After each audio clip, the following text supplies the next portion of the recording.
नमः समयसाराय स्वानुभूत्याचकास्ति चित्स्वभावाय भावाय सर्वभावान्तरक्षिते सर्वभावान्तरक्षिते।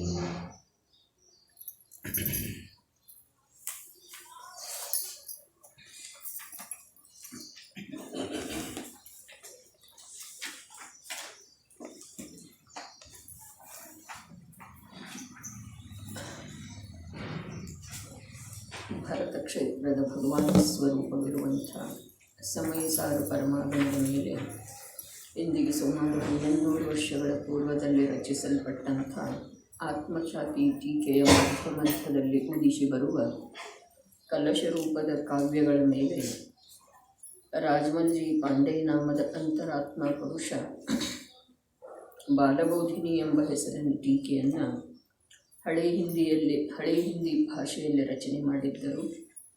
ಅದರದೇ ಕನ್ನಡ ಸ್ವಾಧ್ಯಾಯ ಅನೇಕ ವರ್ಷಗಳಿಂದ ತಮ್ಮ ಜೀವನದಲ್ಲಿ ನಡೆದದ್ದಿದೆ. ನಿಧಾನವಾಗಿ ಸಾಗ್ತಾ ಪುಣ್ಯ ಪಾಪ ಅಧಿಕಾರವನ್ನು ತಲುಪಿದ್ದೇವೆ. ಈ ಪುಣ್ಯ ಪಾಪ ಅಧಿಕಾರ ನಿಜವಾಗಿ ಅತ್ಯಂತ ಮನನೀಯವಾದಂಥ ವಿಷಯವನ್ನು ಒಳಗೊಂಡದ್ದೇ ಇದೆ. ಕೇಳಿಬಿಡುವಂಥದ್ದ ಮೇಲೆ ವಿಚಾರ ಮಾಡಿ ಬಿಡುವಂಥದ್ದ ವಿಷಯ ಇದು ಅಲ್ಲ. ಕರ್ತಾಕರ್ಮ ಅಧಿಕಾರದ ನಂತರ ಪುಣ್ಯ ಪಾಪ ಅಧಿಕಾರದ ಪ್ರವೇಶ ಇದೆ. ಭಗವತ್ ಸ್ವರೂಪದ ಕುಂದಾಚಾರ್ಯ ದೇವ ಜೀವದ ಕರ್ತೃತ್ವದ ಜೊತೆಗಿನ ಯಾವ ಕರ್ಮ ಅರ್ಥಾತ್ ಕ್ರಿಯೆ ವಸ್ತುವಿನಲ್ಲಿ ಆಗ್ತಿದೆ ಅನ್ನುವ ಮನ್ನಣೆಯನ್ನು ಶಿಥಿಲಗೊಳಿಸಿ ಪುಣ್ಯ ಪಾಪದ ಮಾತು ಹೇಳ್ತಾ ಇದ್ದಾರೆ. ಮೊದಲನೇ ಕಲಶಿದೆ ತದಥ ಕರ್ಮ ಶುಭಾಶುಭ ಭೇದತೋ ದ್ವಿತಯತಾಂ ಗತಮೈಕ್ಯಮುಪಾನಯನ್ ಗ್ಲಪಿತ ನಿರ್ಭರ ಮೋಹರಜಾ ಅಯಂ ಸ್ವಯಮುದೇತ್ಯವಬೋಧ ಸುಧಾ ಪ್ಲವಃ.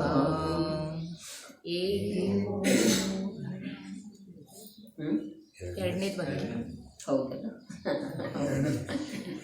ಏಕೋ ದುರ್ನಾತ್ಯಜತಿ ಮಲಿನಾಂ ಬ್ರಾಹ್ಮಣತ್ವಾಭಿಮಾನಾತ್ ಅನ್ಯ ಶೂದ್ರ ಸ್ವಯಮವಿಧಿ ಸ್ನಾತಿ ನಿತ್ಯಂ ತಯೈವ ದ್ವಾವತ್ಪೇತೋ ಯುಗಪದುದರಾನ್ ನಿರ್ಗತೌ ಶೂದ್ರಿಕಾಯ ಶೂದ್ರೌ ಸಾಕ್ಷಾದಪಿ ಚರತೋ ಜಾತಿಭೇದ ಭ್ರಮೇಣ.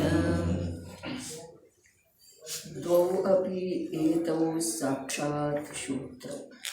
ವಿದ್ಯಮಾನವಿರುವ ಎರಡು ನಿಸ್ಸಂದೇಹ ರೂಪವಾಗಿ ಚಾಂಡಾಲವಿವೆ. ಶುಭ ಮತ್ತು ಅಶುಭ ಪರಿಣಾಮ, ಶುಭ ಮತ್ತು ಅಶುಭ ಕ್ರಿಯೆ, ಶುಭ ಮತ್ತು ಅಶುಭ ಕರ್ಮದ ಉದಯ, ಇವು ಎರಡೂ ಏನದವು ಮೂರು ಭೇದ ರೂಪವಾಗಿ ನಿಂತರೂ ಕೂಡ ಈ ಜೀವವನ್ನು ನಿರಂತರ ಎಲ್ಲ ನಿಟ್ಟಿನಿಂದ ಗ್ರಸಿತ ಮಾಡ್ತಾ ಇದ್ರೂ ಕೂಡ ಅವು ಎರಡೂ ನನ್ನ ಸ್ವಭಾವದಿಂದ ಭಿನ್ನದವು, ನನ್ನ ಸ್ವಭಾವದ ವಿಸ್ಮರಣೆಯ ಭೂಮಿಕೆಯಲ್ಲಿ ಉದ್ಭವಿಸಿದ್ದು ಇದಾವೆ ಅನ್ನುವ ಒಂದು ಮಾತಿನ ಸ್ವೀಕಾರ ಈ ಅನಾದಿ ಮಿಥ್ಯಾದೃಷ್ಟಿ ಜೀವನಿಗೆ ಆಗಬೇಕಾಗಿದೆ. ಎರಡು ಭೇದ ರೂಪ ಆಗಿ ನಿರಂತರ ಈ ಜೀವವನ್ನು ವಂಚಿಸ್ತಾ ಇದ್ದಾವೆ ಮತ್ತು ದುಃಖಕ್ಕೆ ಗುರಿಪಡಿಸ್ತಾ ಇದ್ದಾವೆ. ಈ ಜೀವ ಸ್ವಯಂ ಜಾಗೃತ ಆಗಬೇಕಾಗಿದೆ. ಜಾಗೃತ ಆಗುವಂಥ ಸಾಮರ್ಥ್ಯ ಈ ಜೀವಕ್ಕೆ ಈ ಸಂಜ್ಞೆ ಪಂಚೇಂದ್ರಿಯವೆನ್ನುವಂಥ ಅವಸ್ಥೆಯಲ್ಲಿ ಪ್ರಾಪ್ತ ಇದೆ ರೀ. ಉಳಿದ ಅವಸ್ಥೆಗಳಲ್ಲಿ ಈ ಜೀವಕ್ಕೆ ಜಾಗೃತಿ ಆಗುವಂಥ ಅವಸ್ಥೆನ ಅರ್ಥಾತ್ ಪಾತ್ರತೆನ ಇರುವುದಿಲ್ಲ. ಪಂಚಸ್ಥಾವರ ಮತ್ತು ಪಂಚ ಪ್ರಕಾರದ ತ್ರಸ ಈ ಅವಸ್ಥೆಗಳಲ್ಲಿ ಈ ಜೀವನಿಗೆ ಒಂದು ಸಂಜ್ಞಿ ಪಂಚೇಂದ್ರಿಯ, ಅದರಲ್ಲೇನೂ ಮನುಷ್ಯ ಪರ್ಯಾಯ, ಅದರಲ್ಲೇನೂ ಜಿನವಾಣಿಯ ಸಂಯೋಗ ಇರುವೆಳೆದೊಳಗ ಜಾಗೃತ ಆಗೋದ ಅತ್ಯಂತ ಸುಲಭ ಇದೆ. ಉಳಿದ ನರಕದಂಥ ನಿಕೃಷ್ಟ ಅವಸ್ಥೆಯೊಳಗ ದೇವದಂಥ ಭೋಗಪ್ರಧಾನ ಮನೋಭೂಮಿಕೆಯೊಳಗ ತಿರಿಯಂಚದಂಥ ಒಂದು ಪ್ರಕಾರ ಅಸಹಾಯ ಅವಸ್ಥೆಯೊಳಗ ಬಾಹ್ಯದಿಂದ ಅಸಹಾಯರೇ, ಒಳಗಡೆ ಸಂಜ್ಞೆ ಪಂಚೇಂದ್ರಿಯತೆ ಇದೆ, ಇದುವೇ ಜೀವನಿಗೆ ಅತ್ಯಂತ ಸಹಾಯಕ ಇದೆ ರೀ.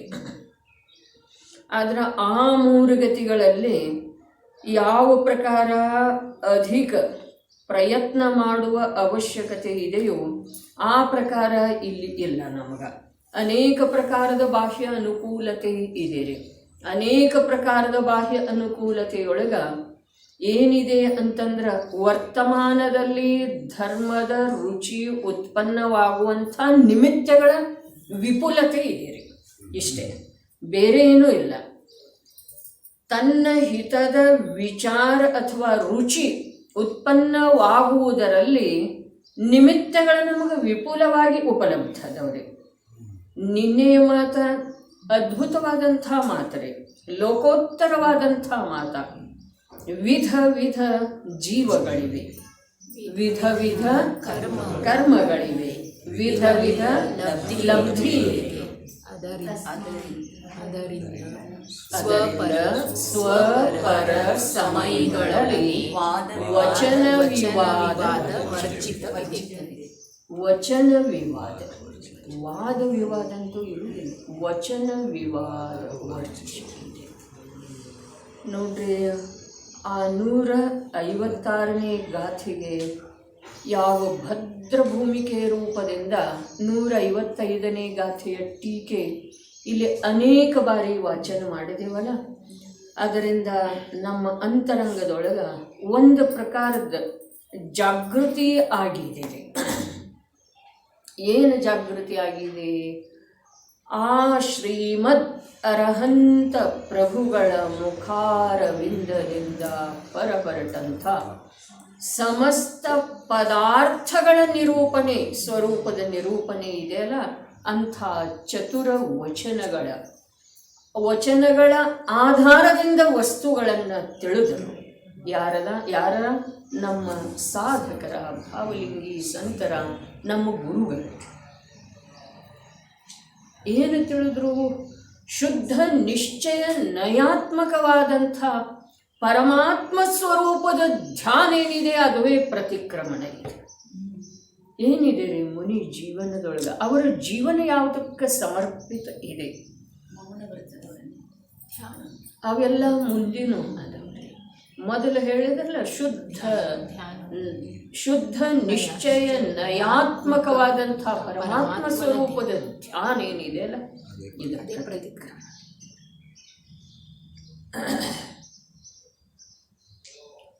ಯಾರು ಮತ್ತು ಮುಂದಿನೋ ಹಿಂದಿನೋ ಗಾಥೆಗಳು ಓದಿದ್ರೆ, ಇಲ್ಲಂತೂ 55ನೇದ್ದು ಓದಿದ್ರೆ ಪರೀಕ್ಷೆ ನಾನು ಮಾಡ್ತಾ ಇಲ್ಲ. ಅದಕ್ಕಿಂತ ಮೊದಲಿಂದಾಗಲಿ ಅಥವಾ 57 ನಂತರದ್ದಾಗಲಿ ಓದಿದರೆ ಒಂದೊಂದು ಪೂರಾ ನಿಶ್ಚಯ ಯಾವದ ಪರಮಾವಶ್ಯಕ ಅಧಿಕಾರ ಇದೆಯಲ್ಲ, 18 ಗಾಥೆ ಇದ್ದಾವೆ. ಓದ್ರಿ 1 ಸಲ 2 ಸಲ ನೋಡ್ರಿ. ಜೀವನದೊಳಗ ಮಹಾಭಾಗ್ಯದಿಂದ ಕೃತಿ ಉಪಲಬ್ಧ ಇದೆ. ಇಲ್ಲಿ ಆ ಬರೇ ಒಂದು ಗಾಥೆಯೊಳಗೆ ಯಾವ ಭಾವ ಬಂತು, ಆ ಭಾವದ ಸಿಂಚನ ಮಾಡುವಂಥ ವಸ್ತು ಆ ಗಾಥೆಯನ್ನು ಹೊರತುಪಡಿಸಿ ಲೋಕದೊಳಗೆ ಯಾವ ವಸ್ತು ಅಂಥದ್ದೊಂದು ಭಾವದ ಸಂಚೇತನ ಅಥವಾ ಸಿಂಚನ ಮಾಡ್ತಿದ್ದೀರಿ ನಮ್ಮ ಮೇಲೆ. ಆ ಒಂದು ಗಾಥೆಯನ್ನು ಹೊರತುಪಡಿಸಿ, ವೀತರಾಗಿ ಸಂತರ ವಚನವನ್ನು ಹೊರತುಪಡಿಸಿ ಯಾರಿಗೆ ಮೌನ ಇರೋದಿದೆಯೋ ಅವ್ರದ್ದು ವಚನ ತಿಳಿತಾ ಇದೆ. ಯಾರಿಗೆ ಮೌನ ಇರೋದಿದೆಯೋ ಅವರ ವಚನದಿಂದ ಯಾವ ಪ್ರಕಾರದ ಒಂದು ಜೀವದ ಭಾವದೊಳಗೆ ಜಾಗೃತಿ ಅಥವಾ ಸಿಂಚನ ಆಗ್ತಿದೆಯಲ್ಲ, ಒಣಗಿ ಒಣಗಿ ಒಣಗಿ ಹೋಗಿದ್ದೀರಿ. ಹೃದಯ ರೂಪದ ಭೂಮಿ, ಅದರ ಮೇಲೆ ಸ್ವಲ್ಪ ಕೂಡ ನೀರು ಸಿಂಚನ ಆಯಿತು ಅಂತಂದ್ರೆ ಸ್ವಲ್ಪ ಮೇಲ್ಭಾಗರೆ ಒಂದು ಅಂಶರೇ ಹಸಿ ಆಗ್ತಿದೆಯೋ ಅಥವಾ ಇಲ್ಲರಿ. ಹಾಗಾದ್ರೆ ಮತ್ತೆ ಮತ್ತೆ ಮತ್ತೆ ಮತ್ತೆ ನೀರು ಸಿಂಪಡಿಸ್ತಾ ಹೋದ್ರೆ ಆ ಭೂಮಿ ಏನಾಗ್ತಿದ್ದೀರಿ, ಮೃದು ಆಗ್ತಿದೆಯೇನಿಲ್ಲ. ಹಾಗಾದ್ರೆ ಆ ಭೂಮಿ ಮೃದು ಆದ ನಂತರ ಅದರಿಂದ ಶುದ್ಧಾತ್ಮನ ಅಭಿರುಚಿ, ಶುದ್ಧಾತ್ಮ ತತ್ವದ ಚಿಂತನ ಮನನ, ಶುದ್ಧಾತ್ಮ ತತ್ವದ ಅನುಭೂತಿ ರೂಪದ ಬೀಜ ಉದಿಸಿ ಬರಬಹುದೇನಿಲ್ಲರಿ. ಬರಬಹುದು ಅಥವಾ ಇಲ್ಲ ವಿಚಾರ ಮಾಡೋದು ತಮ್ಮಲ್ಲೇ ತಾವು, ಪ್ರಶ್ನೋತ್ತರ ಇಲ್ಲ, ಬರಲಿಕ್ಕೆ ಬೇಕು. ಆ ಪ್ರಕಾರದ ಉದ್ಯಮ ನಮ್ಮಲ್ಲೇ ಆಗಲಿಕ್ಕೆ ಬೇಕು. ಒಂದು ಜಿನವಾಣಿಯನ್ನು ಹೊರತುಪಡಿಸಿ ಲೋಕದೊಳಗೆ ಈ ಪ್ರಕಾರದ ಬೋಧ ಯಾರಿಂದಲೂ ಯಾವುದರಿಂದಲೂ ಯಾವುದೇ ಕ್ಷೇತ್ರದೊಳಗೆ ಆಗೋದು ಸಾಧ್ಯ. ಸರ್ವಜ್ಞ ಭಗವಂತರ ಹೇಗದರ್ರಿ, ತೀರ್ಥಂಕರ ಭಗವಂತರಿಂದನೇ ದಿವ್ಯ ಧ್ವನಿ ಹೊರಡ್ತಿದ್ದೀರಿ. ಹೌದೇನಿಲ್ಲ? ತೀರ್ಥಂಕರ ನಾಮಕರ್ಮದ್ದನ ವಿಶೇಷತೆ ಇದೆ, ಅದು ದಿವ್ಯ ಧ್ವನಿ ಹೊರಡೋದು. ಆದ್ರೆ ಆ ತೀರ್ಥಂಕರರಿಗೆ ವಸ್ತುವಿನ ಸ್ವರೂಪವನ್ನು, ಜಗತ್ತಿನ ಪದಾರ್ಥಗಳ ಸ್ವರೂಪವನ್ನು ಜೀವರುಗಳಿಗೆ ತಿಳಿಸಿಕೊಡುವ ಇಚ್ಛೆ ಅಥವಾ ಅಭಿಪ್ರಾಯ ಅಥವಾ ಸೂಕ್ಷ್ಮ ರಾಗರೇ ಇರ್ತಿದೆ ಏನ್ರಿ? ಇರುವುದಿಲ್ಲ. ಆ ಅರ್ಹಂತ ಅವಸ್ಥೆಯೊಳಗೆ ಇರೋದನ್ನೇ ಇಲ್ಲ. ಆ ತೀರ್ಥಂಕರರ ಯಾವಾಗ ದೀಕ್ಷಾಗ್ರಹಣ ಮಾಡಿದರು ಆವಾಗಿನಿಂದ ಅವರ ಮೌನ ಆದರ್ರೆ. ಆ ಮಾತನ್ನ ಭಗವತ್ ಸ್ವರೂಪದ ಕುಂದು ಆಚಾರ್ಯ ದೇವ ತಮ್ಮ ಇಡೀ ಜೀವನದ ದೀರ್ಘ ಸಾಧನೆಯ ಮೂಲಕ ಸಂಪೂರ್ಣವಾಗಿ ಒಳಗ ಅಂತರಂಗದೊಳಗೆ ಇಳಿಸಿಕೊಂಡ ಅದರಿಂದ ಲಾಭಾನ್ವಿತವಾಗಿ ಅದಕ್ಕೆ ಅನುರೂಪವಾದಂಥ ಶಬ್ದಗಳನ್ನು ಜಗತ್ತಿಗೆ ಹೇಳ್ತಾ ಇದ್ದಾರೋ ಅಥವಾ ಅವರು ಅಲ್ಲಿ ಶಬ್ದ ಪ್ರಯೋಗ ಮಾಡಿದಾರಲ್ಲ, ಮೌನ ಅಂಥೇಳಿ 155ನೇ ಗಾಥೆಯ ಟೀಕೆಯೊಳಗೆ ಪದ್ಮಪ್ರಭ ಮಲಧಾರಿ ದೇವರು ಸ್ಪಷ್ಟಪಡಿಸಿದ್ದಾರೆ. ಹಾಗಾದ್ರೆ ಯಾರ್ಯಾರ ಮೌನದರ್ರೆ? ಯಾರದ ದಿವ್ಯ ಧ್ವನಿ, ದಿವ್ಯ ದೇಶನ ಜಗತ್ತಿನೊಳಗೆ ಲಭ್ಯ ಇದೆಯೋ, ಇಂದ್ರಾದಿಕರ ನತಮಸ್ತಕ ಆಗಿ ಆ ದಿವ್ಯ ದೇಶನವನ್ನು ಅತ್ಯಂತ ಆದರದಿಂದ ಪ್ರಾಪ್ತ ಮಾಡಿಕೊಂಡ ಅದರಿಂದ ಲಾಭಾನ್ವಿತ ಆಗ್ತಾರೋ ಆ ತೀರ್ಥಂಕರ ಪ್ರಭು ಗೃಹಸ್ಥಾವಸ್ಥೆಯನ್ನು ಬಿಟ್ಟು ಮುನಿ ದೀಕ್ಷೆ ಧಾರಣ ಮಾಡಿದ ನಂತರ ಮೌನ ಇರಲಿ. ಯಾವ ಸಮಯದೊಳಗೆ ಗೃಹಸ್ಥಾವಸ್ಥೆಯ ತ್ಯಾಗ ಮಾಡಿದರೋ ಆ ಸಮಯದಿಂದ ಸಾದಿ ಅನಂತ ಕಾಲದವರೆಗೆ ಮೌನ. ಮತ್ತು ಭಾವಲಿಂಗಿ ಸಂತರ ಮಾತಾಡ್ತಾರೋ ಅಥವಾ ಮೌನ ಇರ್ತಾರೆ. ಕ್ಷತ್ರ ಚೂಡಾಮಣಿಯ ಮಾತು ಅನೇಕ ಬಾರಿ ಅಪ್ಪಾಜಿ ಹೇಳಿದರು. ವಪುಷಾ ನಿರೂಪಯಂತಿ, ಅವರ ದೇಹದ ಮೂಲಕ ಉಪದೇಶ ಮಾಡ್ತಾರೆ, ವಚನದ ಮೂಲಕ ಇಲ್ಲ. ಅದನ್ನ ಪೂಜೆಯೊಳಗೆ ಹೇಳಿದ್ರು. ನಿರ್ಗ್ರಂಥ ದಿಗಂಬರ ಕಾಯ ಸೇಭಿ ಪ್ರಕಟ ಹೋರಹ ಅಂತರ್ಮನ, ಅದೇ ಭಾವನೆ. ಹಾಗಾದ್ರೆ ನಿನ್ನಿಲ್ಲಿ ಪದ್ಮಪ್ರಭ ಮಲಧಾರಿ ದೇವ ಯಾವ ಪ್ರಕಾರದ ಭೂಮಿಕಾ ಭಗವತ್ ಸ್ವರೂಪದ ಕುಂದ ಆಚಾರ್ಯರ 155ನೇ ಗಾಥೆಯ ಟೀಕೆಯ ರೂಪದಿಂದ ಮಾಡಿದರು, ಅದರ ಭದ್ರವಾದಂಥ ಒಂದು ಮಾನಸಿಕ ಜಾಗೃತಿಯ ಜೊತೆಗೆ 156ನೇ ಗಾಥೆ ಉದಿಸಿ ಬಂದರೆ ಅಲ್ಲೇನು ಹೇಳಿದ್ರು? ವಚನ ವಿವಾದ ವರ್ಜ ಅಂತ ಹೇಳಿ ಹೇಳಿದ್ದಾರೆ. ಯಾಕೆ? ಆ ಟೀಕೆ ಬಹಳ ಅದ್ಭುತ ಇದೆ. 156ನೇ ಗಾಥೆಯ ಟೀಕೆ ಇದೆ. 155ನೇ ಗಾಥೆಯ ಟೀಕೆಯನ್ನಂತೂ ಇಲ್ಲಿ ಅನೇಕ ಬಾರಿ ಓದಿತು. ಯಾವುದರ ಸಲುವಾಗಿ ಓದಿತ್ರಿ? 156ನೇ ಗಾಥೆಯನ್ನು ತಿಳ್ಕೊಳ್ಳುವ ಸಲುವಾಗಿ, ಅದು ತಿಳಿದು ಬರುವ ಸಲುವಾಗಿ ಓದಿತು. ಆದರೆ 156ನೇ ಗಾಥೆಯ ಟೀಕೆ ಏನಿದೆ ಅದು ಇವತ್ತ 16 ಬಾರಿ ಓದಲಿಕ್ಕೆ ಬರ್ತಿದೆ. ತಿಳಿತಿದೆ. ಆದ್ರೂ ಕೂಡ 10 ಬಾರಿ 10 ಬಾರಿ 15 ಬಾರಿ 20 ಬಾರಿ ಅಂತ ಹೇಳಿ ನಿರ್ಣಯ ಮಾಡ್ಯಾನ, ಅದು ಒಂದೇ ಓದುವುದ್ರಿ. ಮೌನ ಯಾಕ ವಚನ ವಿವಾದ ಯಾಕೆ ಬೇಡ ಅಂತ ಹೇಳಿ ಅಂತಾರೆ ನೋಡ್ರಿ. ವಚನದೊಳಗಂತೂ ಸತ್ಯದೊಳಗ 10 ಭೇದ ಅದಾವ್ರಿ. ಇನ್ನು ಆ ವಚನದೊಳಗ 4 ಭೇದ ಮೊದಲು ಹೇಳ್ತಾರ್ರಿ ಸತ್ಯವಚನದೊಳಗ. ಸತ್ಯವಚನ ಯಾರ್ಯಾರು ಮಾತಾಡೋ ಸಾಧ್ಯ ಇದೆ ಸುಧಾತಾಯಿ? ಸತ್ಯವಚನ ಯಾರ್ಯಾರು ಮಾತಾಡೋ ಸಾಧ್ಯ ಇದೆ ರೀ?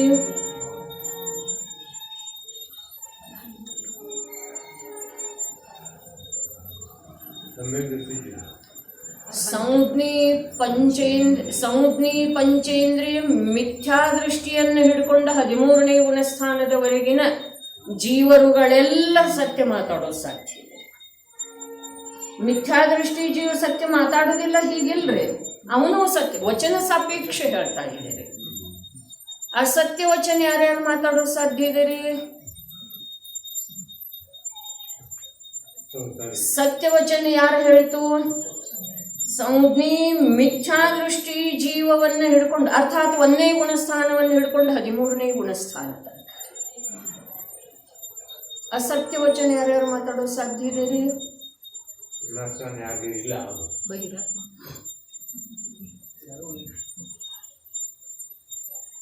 ಯಾವ್ಯಾವ ಗುಣಸ್ಥಾನದೊಳಗೆ ಅಸತ್ಯವಚನ ಇರುವ ಸಾಧ್ಯತೆ ಇದೆ?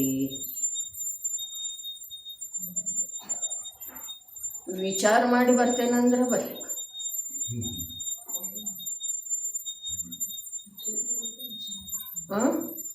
असत्य वचन कोण कोण बोलतात?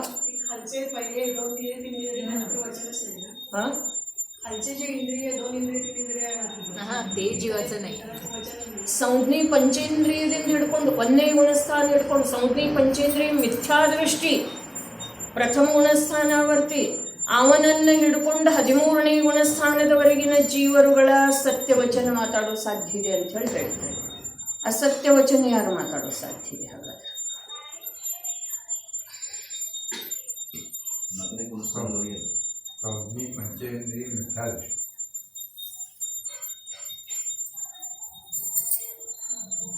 काय आमच्याकडे बघूच नका तुम्ही. काय कल्पना नाही, होय ना?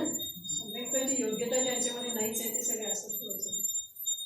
ವಿಜಯನ ತಾವೇನು ಹೇಳೋ ಸಾಧ್ಯ ಇದೆ? ಏನು ವಚನ ನಿಂತು ಹೋಗೋದನ್ನ ಯೋಗ್ಯ ಇದೆ?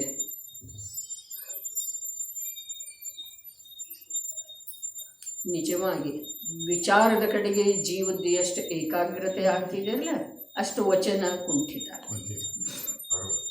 ಏನು ಹೇಳಬೇಕು ಅನ್ನೋದ, ಯಾಕಂದ್ರೆ ನಿರ್ದಿಷ್ಟವಾದಂಥ ನಿರ್ಣಯ ಕಡೆಗೆ ವಿಚಾರ ಶಕ್ತಿ ಕಾರ್ಯ ಮಾಡ್ತಿದ್ದಾರೆ, ಆವಾಗ ವಚನ ವಿಕಲ್ಪ ನಿಲ್ಲುತ್ತಿದೆ. ಆಶ್ಚರ್ಯ ಅನ್ನಿಸಬಹುದು ಯಾವ ಪ್ರಕಾರ 1ನೇ ಗುಣಸ್ಥಾನವರ್ತಿ ಅರ್ಥಾತ್ ಸಂಜ್ಞಿ ಮಿಥ್ಯಾದೃಷ್ಟಿ ಜೀವವನ್ನು ಹಿಡಿದು 13ನೇ ಗುಣಸ್ಥಾನದವರೆಗಿನ ಜೀವರುಗಳ ಸತ್ಯವಚನ ಮಾತನಾಡಬಹುದಾಗಿದೆ ಅಂಥೇಳಿ ಏನು ಹೇಳ್ತು. ಇದಕ್ಕೆ ಸಂಬಂಧಿಸಿದ ಹಾಗೆ 2ನೇ ಮಾತು ಹೀಗಿದೆ: ಅಸತ್ಯವಚನ ಮಿಥ್ಯಾದೃಷ್ಟಿ 1ನೇ ಗುಣಸ್ಥಾನದಿಂದ ಹಿಡಿದು 12ನೇ ಗುಣಸ್ಥಾನದವರೆಗೆ ಜೀವರುಗಳು ಮಾತನಾಡಬಹುದು ಅಂತ ಹೇಳಿದ್ದಾರೆ. 12ನೇ ಗುಣಸ್ಥಾನ ರೀ, ಅಲ್ಲಿ ಮತ್ತು ಭೇದ ಮಾಡಿ ಹೇಳ್ತಾರೆ, ಉಪಶಮನೂ ಇರಲಿ ಕ್ಷಾಯಿಕನೂ ಇರಲಿ. 12ನೇ ಗುಣಸ್ಥಾನಕ್ಕಂತೂ ಕ್ಷಾಯಿಕ ಸಮ್ಯಕ್ ದೃಷ್ಟಿ ಜೀವನ ಹೋಗ್ತಾನ್ರಿ. 11ನೇ ಗುಣಸ್ಥಾನಕ್ಕೆ ಯಾವ ಉಪಶಮ ಶ್ರೇಣಿ ಹತ್ತಿದಂಥ ಜೀವ ಹೋಗ್ತಾನೋ ಆ ಜೀವ 12ನೇ ಗುಣಸ್ಥಾನದಷ್ಟನ ಪರಿಶುದ್ಧ ಆಂತರ್ಯದ ಭೂಮಿಕಾ ಇದೆ. ಅದರ ಸಲುವಾಗಿ 2 ಭೇದ ಮಾಡಿದ್ದಾರೆ. 8ನೇ ಗುಣಸ್ಥಾನ 2ನೇ ಗುಣಸ್ಥಾನದೊಳಗೆ ವಚನನೇ ಇಲ್ಲಲ್ಲ, ಶುದ್ಧೋಪಯೋಗದೊಳಗೆ ಯಾರು ಜೋಡಿ ಮಾತಾಡ್ತಾರೆ ಅವರ? ವಚನನೇ ಇಲ್ಲ ಅಂದಮೇಲೆ ಅಸತ್ಯ ಹೇಗಲ್ಲಿರೋ ಸಾಧ್ಯ ಇದೆ? ಇದು ನಮ್ದು ಪ್ರಶ್ನೆ ಬರ್ತಿದೆ. ಆದ್ರೆ ಇದೇ ಪುಣ್ಯ ಪಾಪ ಅಧಿಕಾರದೊಳಗೆ 107-8 ಬರ್ತಾವ್ರಲ್ಲ, ಅಂತರ್ಜಲ್ಪ. ಮಾತಾಡೋದಂತಂದ್ರೆ ಭಾಷಾವರ್ಗನಾದ ಕಾರ್ಯಕ್ಕೆ ನಾವು ಮಾತಾಡೋದಂತೀವ್ರಿ. ಆದ್ರೆ ಆಂತರ್ಯದೊಳಗ ನಮ್ಮಷ್ಟಕ್ಕೆ ನಾವು ಮಾತಾಡ್ತಿರ್ತೀವೇನಿಲ್ರಿ. ನೋಡ್ರಿ, ಇನ್ನೊಂದು ಮಾತು ಇದಕ್ಕೆ ಪೋಷಕವಾಗಿ ಹೇಳ್ತೇನೆ. ಮಾತೃಭಾಷೆ ಅಂತೀವ್ರಲ್ಲ ನಾವು. ಮಾತೃಭಾಷೆ ಅಂತಂದ್ರೆ ಏನ್ರಿ? ತಾಯಿ ಕಲಿಸಿದ ಭಾಷೆ ರೀ. ಮನ್ಯಾಗ ಮಾತಾಡೋದು ಭಾಷೆ. ಭಾಷಾ ಬರೋಕ್ಕಿಂತ ಮುಂಚೆ ಯಾವ ಭಾಷಾದ ನಮ್ಗೆ, ಇನ್ನು ಮಾತಾ ಬರೋಕ್ಕಿಂತ ಮುಂಚೆ ಯಾವ ಭಾಷಾದ ನಮ್ಗೆ ಸಂಸ್ಕಾರ ಆಯ್ತು ಅದು ಮಾತೃಭಾಷೆ. ಹೌದೇನ್ರಿ? ಅಲ್ಲಂತೇನ್ರಿ ನಾನು ವ್ಯವಹಾರದಿಂದ ಐತಿ. ವ್ಯವಹಾರದಿಂದ ಹೇಳ್ತಾ ಇದ್ದೇನ್ರಿ ಅಣ್ಣ ನಾನು. ಮಾತೃಭಾಷೆ ಯಾವುದ? ಯಾವ ಭಾಷಾದೊಳಗೆ ನಾವು ವಿಚಾರ ಮಾಡ್ತೀವಲ್ಲ ಅದು मातृभाषा. करतो की नाही आम्ही विचार? मराठीमध्ये करताय का कन्नडमध्ये? मराठीमध्ये. म्हणून ते मातृभाषा आपलं मराठी आहे. ಯಾವ ಭಾಷೆಯೊಳಗೆ ನಾವು ವಿಚಾರ ಮಾಡ್ತೀವಲ್ಲ ಅದರ ಹೆಸರು ಮಾತೃಭಾಷೆ. ಚಿಂತನೆ ಮಾಡಿರಿ ತಾವು. ಏನಾರೇ ಹೇಳಿ ಇಲ್ಲಿ ಹೊತ್ತು ಕಳೆಯುವ ಮಾತಿಲ್ಲ, ಹೊತ್ತು ಕಳೆಯುವ ಪ್ರಶ್ನೆನೇ ಇಲ್ಲ, ಸಮಯನೇ ಇಲ್ಲರಿ ನಮ್ಮ ಹತ್ರ. ಎಷ್ಟು ಬೇಗ ತೀರಿ ಹೋಗ್ತಿದೆ ಸಮಯ. ಅಸತ್ಯ ವಚನ ಯಾರ್ಯಾರು ಮಾತಾಡೋಕ್ಕೆ ಸಾಧ್ಯ ಇದೆ? ಮಿಥ್ಯಾದೃಷ್ಟಿ 1ನೇ ಗುಣಸ್ಥಾನದಿಂದ ಹಿಡಿದು 12ನೇ ಗುಣಸ್ಥಾನ.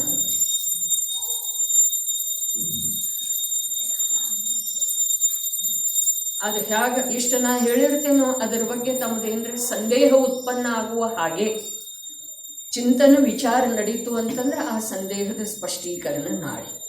ಸಂದೇಹ ಉತ್ಪನ್ನ ಆಗಲಿಲ್ಲ ಅಂತಂದ್ರೆ ಮತ್ತೆ ಅದರ ಮುಂದಿನ ವಿಷಯ ಯಾವಾಗ ನಾಳೆ ಬಂದ್ರೆ ಬರ್ಬೋದು, ಯಾವಾಗ ಬರ್ತಿದೆ. ಈಗ ನಮ್ದು ಇಲ್ಲಿ ನಡೆದದ್ದೇನಿದೆ? ಸ್ಫುಟ ಪರೀಕ್ಷೆ ಮಾಡಿ, ಪ್ರತಿಕ್ರಮಣಾದಿ ಸ್ಫುಟ ಪರೀಕ್ಷೆ ಮಾಡಿ ಯೋಗಿಗಳು ನಿತ್ಯ ನಿಜ ಕಾರ್ಯದಲ್ಲಿ ಸ್ಫುಟ ಪರೀಕ್ಷೆ ಮಾಡಿ ಪ್ರತಿಕ್ರಮಣಾದಿಗಳದ್ದ ಸ್ಫುಟ ಪ್ರತಿಕ್ರಮಣ ಮೊದಲಾದ ಅವಶ್ಯಕದವಲ್ಲ, ಆ ಎಲ್ಲ ಅವಶ್ಯಕಗಳದ್ದ ಸ್ಫುಟ ಅರ್ಥಾತ್ ಪ್ರತ್ಯಕ್ಷ ಪ್ರಯೋಗ ಮಾಡಿ ಮಾಡಿ ಮಾಡಿ ಮಾಡಿ ಪರೀಕ್ಷೆ ಮಾಡಿದರು. ಅದರ ನಂತರ ಏನು ಮಾಡಿದರು? ಅದರ ನಂತರ ಅದು ವಿಕಲ್ಪಾತ್ಮಕ ಇದೆ ಅಂಥೇಳಿ ತಿಳಿದ್ರು. ನಿಶ್ಚಯ ನಯದ ವಿಷಯ ಅರ್ಥಾತ್ ನಿಶ್ಚಯ ನಯ ಸ್ವರೂಪನ ಯಾವ ಪರಮಾತ್ಮ ಇದ್ದಾನೋ ಆ ಪರಮಾತ್ಮನ ಧ್ಯಾನದೊಳಗ ಒಂದಾಗಿ ಹೋದ್ರು. ಪಾರಂಗತದರ್ಯ ಸ್ಫುಟ ಪರೀಕ್ಷೆ ಅಂದ್ರೆ ಪ್ರತ್ಯಕ್ಷ ಪರೀಕ್ಷೆ. ಅದನ್ನೇ ನಾನು ಇಲ್ಲಿ ಪುನಃ ಪುನಃ ಹೇಳ್ತಾ ಇರ್ತೇನೆ. ಯಾವ ಶುಭ ಕ್ರಿಯೆಗಳನ್ನು ನಾವು ಮಾಡ್ತಾ ಇರ್ತೇವೆ ಆ ಶುಭ ಕ್ರಿಯೆಗಳಿಗೆ ಅನುರೂಪವಾದಂಥ ಯಾವ ಶುಭೋಪಯೋಗ ರೂಪದ ಶುಭ ಪರಿಣಾಮಗಳು ಕೂಡ ನಮ್ಮಲ್ಲೇ ಆಗ್ತಾ ಇರ್ತವೆ. ಅವುಗಳದ್ದು ನಾವು ಪ್ರತ್ಯಕ್ಷ ಪ್ರಯೋಗ ಮಾಡಬೇಕ್ರಿ. ಅವು ನಿರಾಕುಲ ರೂಪ ಇದ್ದಾವೆಯೋ ಅಥವಾ ಆಕುಲ ರೂಪ. ನಾವು ಉತ್ತರಂತೂ ಹೇಳ್ತೇವೆ ಆಗಮದ ಅನುಸಾರವೇ, ಹೌದೇನಲ್ರಿ? ಆಕುಲತೆನೇ ಇದೆ ಶುಭೋಪಯೋಗದೊಳಗೆ ಕೂಡ ಅಂಥೇಳಿ. ಆದ್ರೆ ಆ ಉತ್ತರ ನಮ್ಮದಲ್ರಿ.